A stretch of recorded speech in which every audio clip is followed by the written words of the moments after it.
આ જે કુંભમાં લોકો જાય છે, કારણ કે કુંભમાં સ્નાનનું મહત્વ બહુ જ છે, બરાબર? પવિત્ર સ્નાન હમણાં જે શાહી સ્નાન જે કહેવાય, બરાબર એનું. તો લોકો સ્નાન કરવા કેમ જાય છે? આની પાછળનું રીઝન શું છે? શાસ્ત્રોક્ત દૃષ્ટિએ જોઈએ ઉપરનું, તો તમારા અંદરના એક ભાવ જાગે ત્યાં ગયા પછી.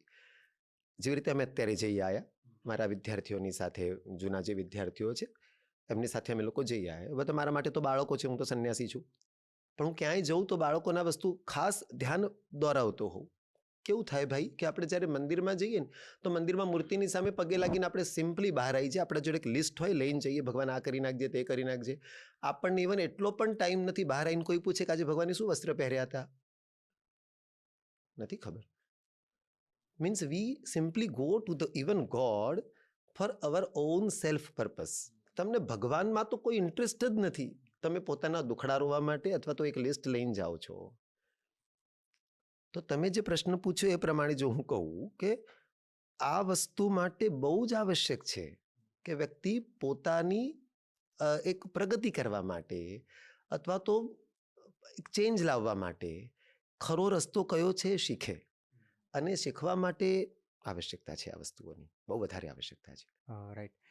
એવું કહેવાય છે કે તમે નાના મોટા જેટલા પાપ કર્યા હોય, બરાબર, એ આ સંગમમાં મતલબ જઈને અને ત્યાં તમે સ્નાન કરો તો ધોવાઈ જાય, બરાબર? તો મતલબ ખરેખર આવું હોય છે?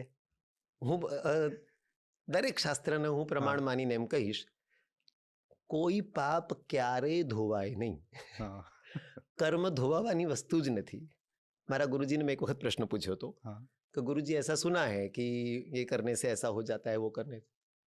हमारा परम पूज्य गुरुजी ने जवाब आप्यो, करोड़ों पुण्य करोगे तो करोड़ों की पुण्य राशि में इतनी ताकत नहीं है कि तुम्हारे एक पाप को धो सके. करोड़ों पुण्य राशियों का फल भी तुम्हें मिलेगा, लेकिन एक पाप का भी जो योग्य है वो फल मिलेगा ही. और करोड़ों पापों में भी इतनी ताकत नहीं है कि तुम्हारे एक पुण्य को धो सके. करोड़ों पापों का अगर फल भुगतना पड़ेगा तो वो जो एक पुण्य तुम्हारे पास पड़ा है उसका भी फल तुम्हें मिलेगा. બંનેનો ભગવાનના ઘરે આખો હિસાબ જ અલગ છે. ડેબિટ ક્રેડિટ પ્રકાર જે કંઈ પણ હશે એમના ઘરે એકદમ અલગ છે. બંનેનો અકાઉન્ટ જ અલગ છે. એટલે ધોવાય નહીં. તો પછી આવો શબ્દ કેમ વાપર્યો આપણા ઋષિ મુનિઓ અથવા શાસ્ત્રોએ? કરોડો જન્મના પુણ્ય ધોવાય અથવા તો એનું મૂળ કારણે તમારી બુદ્ધિ એટલી સાત્વિકી બને. આ તમે જે આના પહેલા પણ જે પ્રશ્ન પૂછ્યો એનાથી રિલેટેડ પણ આ જવાબ છે કે આવી જગ્યાએ જ્યારે આપણે જઈએ, તમે जो जाओ तो खबर पड़े. હું મારા વિદ્યાર્થીઓ સાથે અત્યારે જ જઈ આવ્યો, એમને હું અહેસાસ કરાવું કે बच्चों देखो यहाँ पे तुम लोगों को कोई भाव आ रहा है, कोई बुरा विचार आ रहा है, वैसे भी नहीं आता. तुम सब એ બધા તો બિચારા મારા કરતા વધારે પવિત્ર છે. કદાચ મારામાં 50 ખરાબીઓ હશે, પણ મારા દીકરા દીકરીઓ તો બહુ પવિત્ર છે. પણ માણસ છીએ, કદાચ આવે કંઈક कोई लोभ लालच आऊ यहाँ पे आता है नहीं सर. सही में यहाँ पे बिल्कुल फील ही नहीं हो रहा. भगवान के अलावा और कोई याद नहीं आ रहा. मन में लगातार ऐसा लग रहा है कि कितनी मस्त जगह पे आए ना, यहीं पे रह जाए बस. जहाँ पे ये भाव आता है, જ્યાં આગળ આ ભાવ આવે, એ જગ્યા પરમાત્માની નહીં.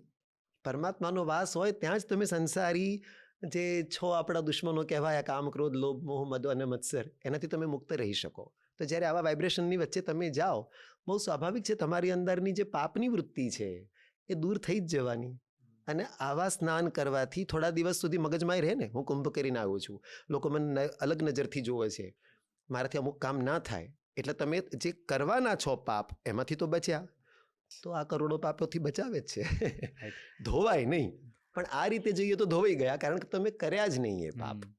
એ વાત બી સાચી છે. હા, એટલે તમે જે કીધું ને કે પોઝિટિવ એનર્જી, એકચ્યુઅલી એ બી આપણને ફીલ થાય કે આપણે જ્યારે આપણા નજીકના મંદિરમાં બી જઈએ ને, તો જ્યારે મંદિરમાં જઈએ, જ્યારે આપણે ગર્ભગૃહની સામે ઊભા હોઈએ, ભગવાનના દર્શન કરતા હોઈએ, આપણા મગજના જે બધા વિચારો ચાલતા હોય ને, આપણા બધા સ્પંદનો તમારા એકદમ પોઝિટિવ થઈ જાય. પોઝિટિવ થઈ જાય બધા સ્પંદનો. કહેવાય ને કે એક માઇન્ડ એક બ્લેન્ક જ થઈ જાય કે નહીં, હું છું અને સામે ભગવાન, બસ મારો પ્રભુ છે, મને સાંભળનારો કોઈ છે. સાચી વાત, આ બહુ મોટી વસ્તુ છે. અને આપણા મંદિરોની અંદર બિલકુલ આ એનર્જી બહુ ભરપૂર પ્રમાણમાં ભરેલી હોય. વાસ્તુની દૃષ્ટિએ કહો, જે પણ એની ગર્ભગૃહની રચના હોય એ કારણે કહો, આપણે જે ભાવથી જતા હોઈએ એના કારણે કહો, પણ આ વસ્તુ બિલકુલ દરેક વ્યક્તિ અનુભૂત કરતો જ હોય. બિલકુલ એગ્રી છું આ વસ્તુ સાથે.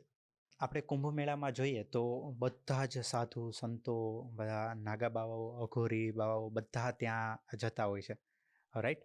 તો આ એક જ એવી ઇવેન્ટ છે, મને એવું લાગે ત્યાં સુધી, કે જ્યારે બધા જ ભેગા થતા હોય છે, રાઈટ? એટલે તમે જે કીધું ને કે લોકોને ત્યાં જઈને પોતાના જે પ્રશ્નો હોય એનું સોલ્યુશન મળી જાય, પણ ક્યારેક એવું બી છે કે અત્યારે જે અમારી એજના લોકોમાં જોવા જઈએ ને યુથમાં, તો એક કામ કહેવાય ને કે એક ટ્રેન્ડ પ્રમાણે લોકો જાય છે કે અત્યારે કુંભ મેળામાં જવાનો ટ્રેન્ડ છે એટલે કે જઈએ. હા, પણ એવું નથી એકચ્યુઅલી હા, નહીં. કે ત્યાં જઈને આપણે આપણા જે પ્રશ્નો છે એનું નિવાકરણ એના લાવવાનું માટે છે, લોકોને જવાનું છે. પૂછવાનું છે, હા, બિલકુલ. રાઈટ?